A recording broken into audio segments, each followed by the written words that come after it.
আর যে খবরে নজর রাখবো, ৫ রাজ্যে বাড়ল এসআইআর এর সময়সীমা। ৫টি রাজ্য এবং একটি কেন্দ্রশাসিত অঞ্চলে বাড়ল এই এসআইআর এর সময়সীমা। তবে পশ্চিমবঙ্গের ক্ষেত্রে আজই শেষ দিন।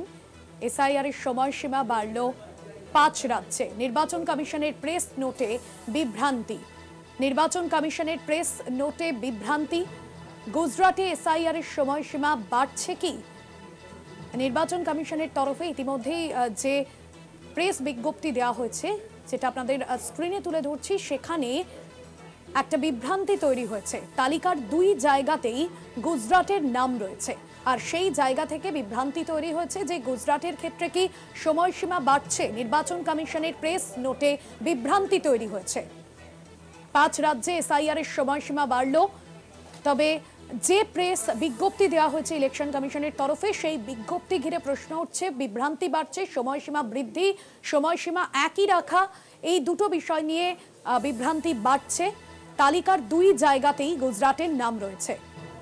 তালিকার ২ জায়গাতেই গুজরাটের নাম রয়েছে এবং সেই ছবি আপনাদের সামনে তুলে ধরছি। যে প্রেস বিজ্ঞপ্তি, নির্বাচন কমিশনের প্রেস নোটে বিজ্ঞপ্তি।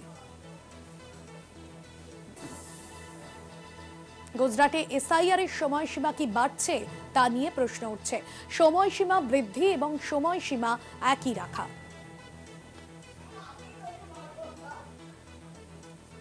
ফোন লাইনে রয়েছেন আমাদের পলিটিক্যাল এডিটর আশিস চট্টোপাধ্যায়। আশিস দা, যে সময়সীমা বাড়ানোর কথা বলা হয়েছে এবং যে প্রেস বিজ্ঞপ্তি সামনে এসেছে, কোন জায়গায় বিভ্রান্তি রয়েছে? দেখো, খানিকটা আগেই আমরা এই খবর করেছি যে কয়েকটি রাজ্য, পশ্চিমবঙ্গ বাদে অন্য কয়েকটি রাজ্যে 5 দিন করে সময়সীমা বাড়লো। কিন্তু এই বিজ্ঞপ্তি যেটা আমাদের হাতে এসছে, প্রেস নোট নির্বাচন কমিশনের, তাতে দেখা যাচ্ছে যে প্রথম অংশে গুজরাটের এনিমরেশন পিরিয়ড, সেই সময়সীমা 5 দিন বাড়ানো হয়েছে।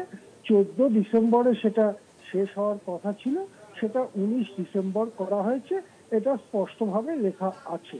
তারপরে এই প্রেস নোটেরই ৩য় অনুচ্ছেদে বা ৩ নম্বর পয়েন্টে, যেখানে গোয়া, গুজরাট, লাক্ষাদ্বীপ, রাজস্থান, ওয়েস্ট বেঙ্গলের নাম করে লেখা হয়েছে যে এখানে আজকেই শেষ হয়ে যাচ্ছে এই এনিমারেশন পিরিয়ড, অর্থাৎ 11 তারিখে শেষ হয়ে যাচ্ছে এনিমারেশন পিরিয়ড, এবং সেসব জায়গায় 16 তারিখে খসড়া ভোটার তালিকা বেরোবে।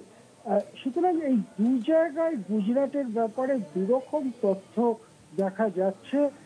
এটা কি টাইপিং এর মিস্টেক, যেটাকে টাইপোগ্রাফিক্যাল এরর বলা হয়, নাকি অন্য কিছু, সেটা স্পষ্ট নয়। কিন্তু যথেষ্ট বিভ্রান্তি এইরকম নির্বাচন কমিশনের একটি প্রেস নোট, যেটাকে প্রায় সরকারি বিজ্ঞপ্তির সমান মর্যাদা দেওয়া হয়, সেখানে এইরকম একটি ভুল রয়ে গেছে।